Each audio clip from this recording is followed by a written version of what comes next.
It's Breeders' Cup Saturday. Let's dive in.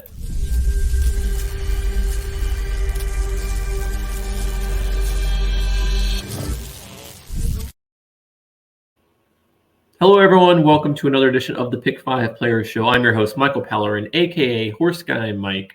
And today we're going to be talking about the early All-Stakes Pick 5 this Saturday for Breeders' Cup Saturday.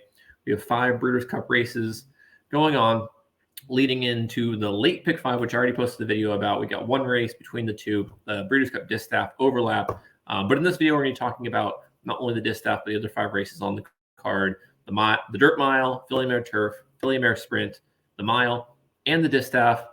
We're going to keep our ticket under $50. We're going to give out a pick for each of the races, and let's dive into a little bit of what our strategy is going to look like. All right. So starting us off, we're starting with the Big Ass Fans Breeders' Cup Dirt Mile, field of 9, going 1 mile on the dirt at Santa Anita. I believe it's a one-turn mile set up here, which leads us in actually field of 8. Sorry. We do have to talk about the unfortunate scratch and passing of Practical Move, who had a tragic heart incident yesterday on the track. Thoughts are out for his connections. Really sad. I was really excited for Practical Move, not only this year, but for next year.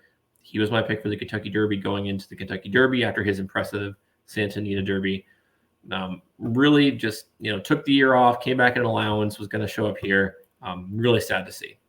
But with that said, we've got 8 other horses here with one of the best stories in horse racing, and that's the number 3, Cody's Wish. And that's going to be my single for this race. And I know Cody's Wish is probably going to be most people's most likely single through the entire weekend. But I just think, he's probably the best horse here. Not probably. He is the best horse in this field. And if he shows up with his A-game race, he'll blow them all away. He's been working like a monster. His last race in the Vosburg at Aqueduct was impressive. They set a really slow pace, and he was still able to close into it. He didn't win by a lot. He won by about a length and a half. And you would hope to see him at, I think it was 2-5 or 1-5 that day. You probably would have expected him to win a bit bigger, but wasn't a lot of pace set up. He still fired back with 100 Beyer. 2 back in the Whitney. It was his owner's first try saying, like, hey, maybe we're a classic horse. Maybe we can get 2 turns. Did not work out. He did not take to it. He's a one-turn horse, whether that's a sprint or a mile. So just draw a line through that. And if you draw a line through that, all he's done is win. He won the Vosburg. He won the Met Mile. He won the Churchill Downs. He won the Breeders' Cup last year. So he's expertly placed. This is going to be his last race. Cody is going to be there to see him.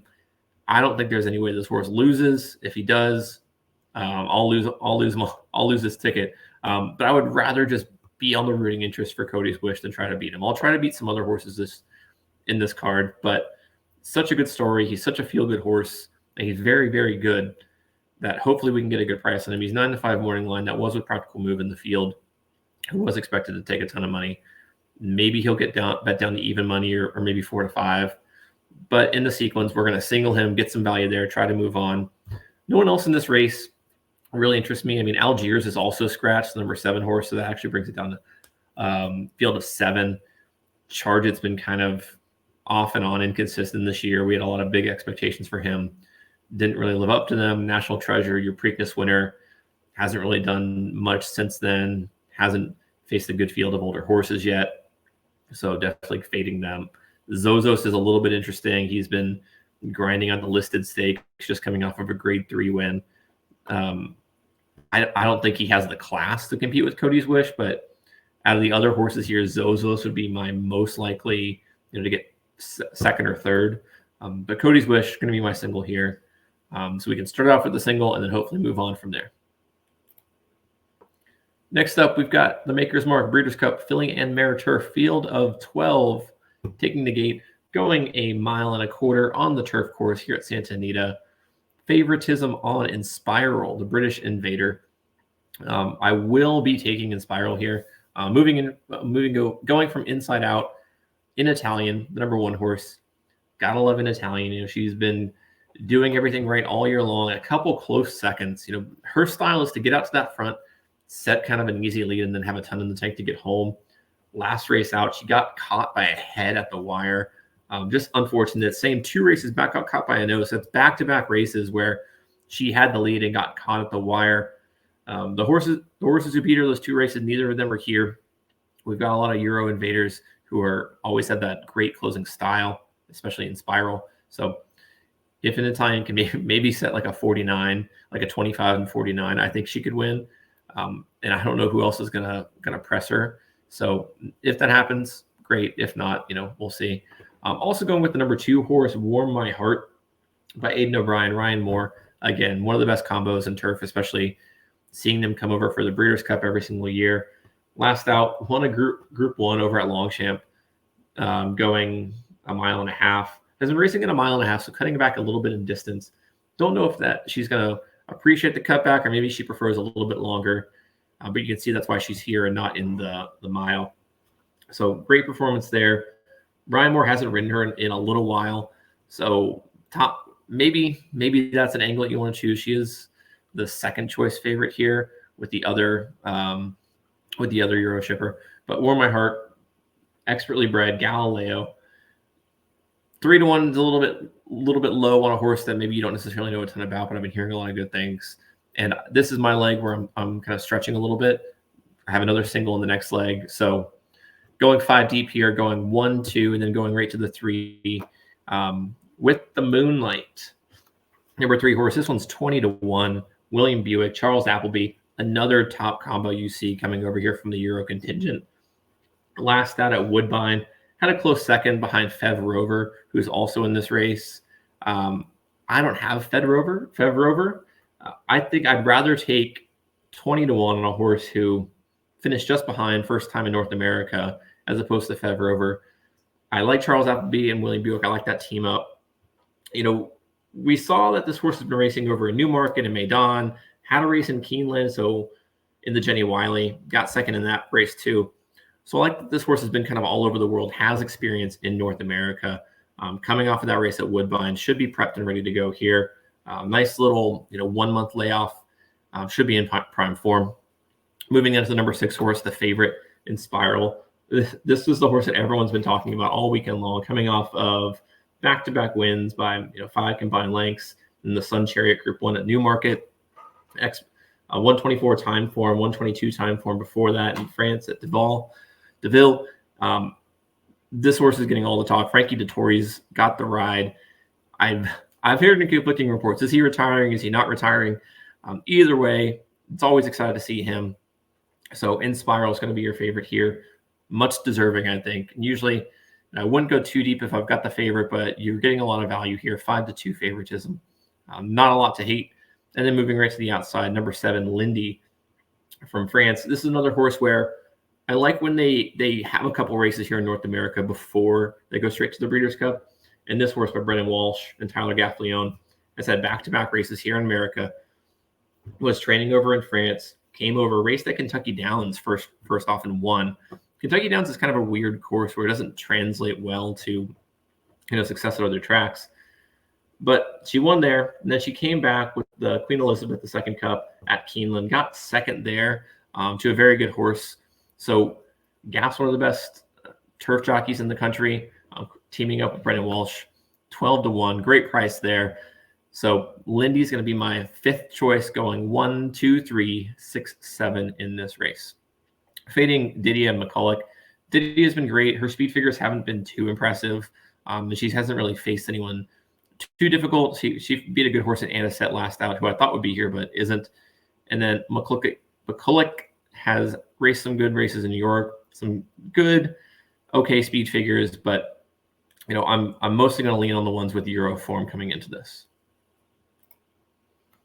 Next up, we've got the Filly and Mare Sprint. I believe we have 9 horses. I'm not sure if anyone here has scratched yet. With favoritism on the number 1 horse, Goodnight Olive. I know I mentioned Cody's Wish as probably the most likely single between every race this weekend. I think Goodnight Olive is probably the second logical choice for most people's singles. This is one where I'm going to be singling, but I'm not singling the favorite. Goodnight Olive is very good. She had a 108 buyer last out in that Ballerina where she lost to Echo Zulu. She was well beaten by Echo Zulu, but that's still a very, very impressive number. And if Echo Zulu was in here, she'd be 4 to 5, 3 to 5 easily. But she was injured. Luckily, she's doing well. And Goodnight Olive had an impressive win behind that. 2 back in the Bed of Roses. She got first by a neck. 3 back, she lost to Madariera at Churchill Downs. So Goodnight Olive's good. Don't blame anyone for trying to beat her, but I think she's a weak and vulnerable favorite. And so I will be singling the number 7 horse, Society. Once again, Tyler Gaffleone. This horse is 5 to 2, second choice. All this horse has done is won its past 2. So last out, the Pink Ribbon, listed stakes, won by 5 lengths, 2 back in the Chicago, grade 3, won by nearly 11 lengths. 106 buyer, 105 buyer. This horse is not getting tested at all. You're getting a 106 buyer when you're winning by 5 lengths. How much more does she possibly have in the tank? It's incredible. You look at her past performances, 2 straight sprints where she won. She stretched out the 2 turns in the La Troyenne, did not perform well, got 9th. This horse absolutely does not want to go 2 turns. This is a pure sprinter. You can see she held the lead for most of the race, and then she just got tired once they got past that 7 furlongs. They hit the stretch. So when this horse is sprinting, loves to get on that lead, got to be able to power through. I think Goodnight Olive is more tactical. She can sit, 2 back, 3 back, 4 back. Society is going to go straight to that lead, and I think she's going to get that first jump. I don't think Goodnight Olive is going to have enough to catch her. So I am singling the number 7 Society, trying to get past Goodnight Olive, the favorite, who's going to be in a lot of people's tickets here. No one else really interests me a lot. I mean, Geary's been doing well, but speed figures for all these other horses are just nowhere close. I don't think anyone else even has a triple-digit buyer in this field. Yeah, no one besides Goodnight Olive and Society. So I think those are the 2 you want to key around. If you want to key around the most likely winner, it's Goodnight Olive, but I'm going to try to get a price here. I think Society is better. I'm going to be keying in on number 7, Society at 5 to 2. Next up, leg number 4, we have the Breeders' Cup Mile. 14 horses. I believe we've already got 1 or 2 scratches in here. Going 1 mile on the turf. Again, a lot of Euro invaders here. The horse Maj, who did they beat last out? One of the good ones I liked 2 races back. Maj just beat her. So a lot of good horses here. I'm going to start with the number 2, Gia Romantica for Chad Brown, Tyler Gaffleone. And this horse is the one that beat the Italian last out.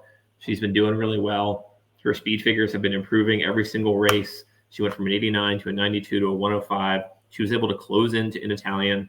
It was kind of a fast pace that day, but she's a great closer. She's got great late speed, got a 110 time form late speed figure. So Chad Brown on turf, always dangerous. If you're not going to Euro, probably want a Chad Gaff. And then 12 to 1. I just love that price. You're getting 12 to 1 on a horse that just posted a triple-digit buyer in a win at Keeneland. That was how I found Caravel last year. Same jockey, Tyler Gaffleone. Caravel won at Keeneland, had a huge buyer number, and I was like, why is this horse 40 to 1? Ended up getting her home, which is great. So going with Gia Romantica, that's my first horse here. And then going to my first Euro, number 6, Maj. Last out, she beat Lindy. Yeah, she beat Lindy, who gaffs riding in the other turf race. In that Queen Elizabeth Cup at Keeneland. Again, 99 buyer in that race, won by a length and a half. Now it's her first race in North America. So again, we talk about Euros coming over, having one or 2 races in North America before trying the Breeders' Cup. This is a perfect example of it. So has that Euro form, won that 1,000 guineas in Euro, which is incredible, and then came back, fired that back with a grade 1 race in America. So I don't see any reason why this horse can't do it again, can't win. 4 to 1, morning line, second choice favorite. So Maj, however you say it, this is going to be the next one here on my list.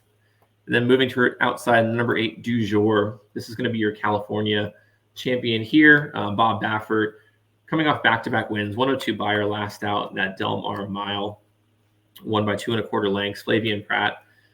You can't ever discount, Southern California form. A lot of these horses are shipping in from very far away, whether it's Kentucky, New York, Great Britain, France.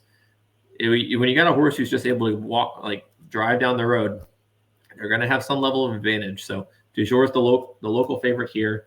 Bob Baffert's not known for his turf horses, but you see he's been doing well here. So improving figures every single race, has never been the favorite. Last out was 4-1, 4-1 in the previous race. So you're going to get a price 15-1 on a horse coming off of a triple-digit buyer in Southern California. That's definitely one I want to be including. And then moving to the outside, number 10, Songline. This horse is kind of a monster. Everyone keeps talking about this horse in Japan. And the Japanese have been doing well in the Breeders' Cup these previous years. I think it was Love or In Love, Marshall Lorraine. So they've definitely shown themselves on the world stage and being able to win in the U.S. So I think Songline has a big chance here. 5-2. So Songline is the favorite. Sorry, I was saying 5-1. 5-2. So not a hot take adding Songline to my ticket when I'm 5 deep. But she's been doing everything perfect. Loves the firm turf. As coming off of a close second last out, but 2 wins right before that. A lot of confidence, a lot of buzz around this horse. So Songline's going to be one I'm going to be including. And then moving all the way to the outside, Master of the Seas, number 14 is the last one.